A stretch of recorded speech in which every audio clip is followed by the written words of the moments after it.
अचो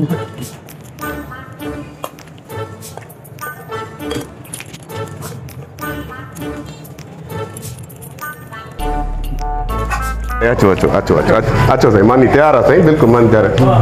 साईं अचो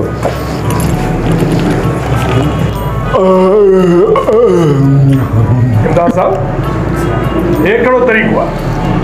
ये ता मुझी दावत कई या मुझी बेइज्जती करण के वठी आया साईं मानी असल में तहां जे लाइ तैयार कई से असल में छा मसलो यो आहे ते मुझो वडो भाव आ अच्छा ओ इनी करे जेको आहे मलंगड़ो आ मलंग आ न इनी करे माफ कजो मुके वडो भाव ता जो घट जानवर वधिक तो लगे हेडी 5-8 माण्हू जी मानी ये अकेलो खाई वियो आहे थावन में को ज़रो ही न बचायो थई साईं ता वियो तो साईं केड़ो बी घुराईंदा न साईं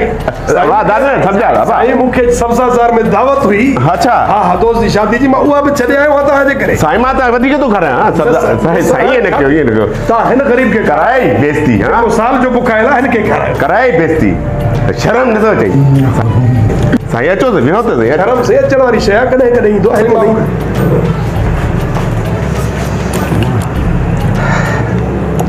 अरे मलंग खुदाई का मार पवंदई अरे हे सॼो मां महिमान लाइ आंदो सॼो खाई चट करे छॾी उठ उठ ही छा आहे हाँ मानी खाए अरे हे महिमाननि लाइ मानी आंदी मानी खाए हाँ मेहमान मां मेहमान सब मेहमान दुनिया में जेके सब मेहमान हालत ॾिस पंहिंजी वारत ॾिस जुआ पयूं थी अलाए छा पियो थी अलाए कीड़ा मकोड़ा पिया थी हे छा आहे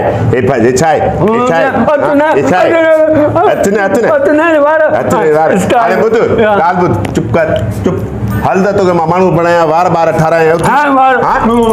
अरे अरे बाबा हेरे पुत्र हेरे आजा बुद्ध गाल बुद्ध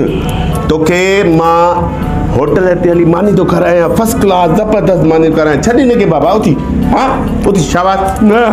अब आप मजल हेड़ा बैठे तेरे दादा छा छो खैर त छोटा पाए बड़ो भाई बाहर मानी खुली पई आ बस सदा हाने हिन असा मलंग कयो तंग ॿुधे हाणे ॾिस महिमान लाइ मानी आई तव्हांजे साम्हूं हिन साईं घुराई थिए नी तव्हांजे साम्हूं घुराई थिए हेॾा पैसा ख़र्च कया ॿाहिरों महिमान आया आहिनि त बाबा खाईंदा ढौकंदा हिन चंडे खे निभागे अड़े हे छा थो करे इहो चवां थो वार बि ठारायूं हलूं कोई माण्हू त जेको महिमान ताईं अचे थो ॾिसे त माण्हू त हुजे न कल मजर मां ग़लति थो चवां बिल्कुल सही हाणे को ठाराए न वार छो नथो ठाराए न वार न ठाराए मानी न करे खाधी थी होटल थी वार न बुद्ध ओ गुलजार मानी खाइने मानी कूलर भी चट कंदो होटल दे ना वठी हलूं तो टिक्का खारां ब्रोस्ट हलूं था होटल ते मानता करे हां चलिया रेखा हली तगड़ो दी हल माखे लड़े बेजार क्यों है न शख्स घणो न चंद्रा हल रे आस्ते मानू किरे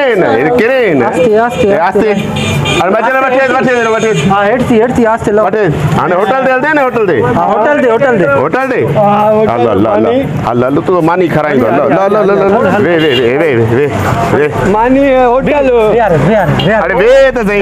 वे होटल मानी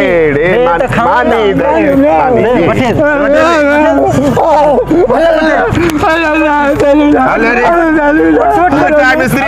गाड़ी में मजल बैठे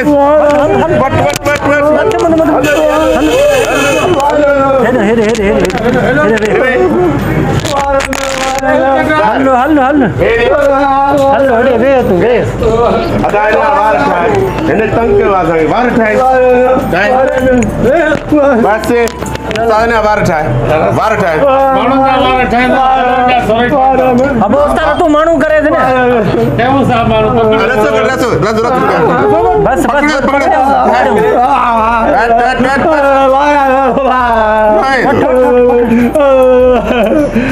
शाबाश कुछ नहीं सीधो करे कुछ नहीं शाबाश बार फणी में ही कोन ना अचन ले मानूआ जानवर उस्ताद तू भी यार वठे कोन तो वठे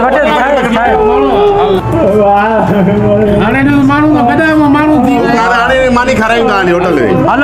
टिक्का खाऊं टिक्का खाई दे टिक्का हां अरे टिक्का लगाए दे अरे यार हलो उठी आड़े उठी शाबाश उठी अरे चाय अरे कुछ केरा तू आ बाबा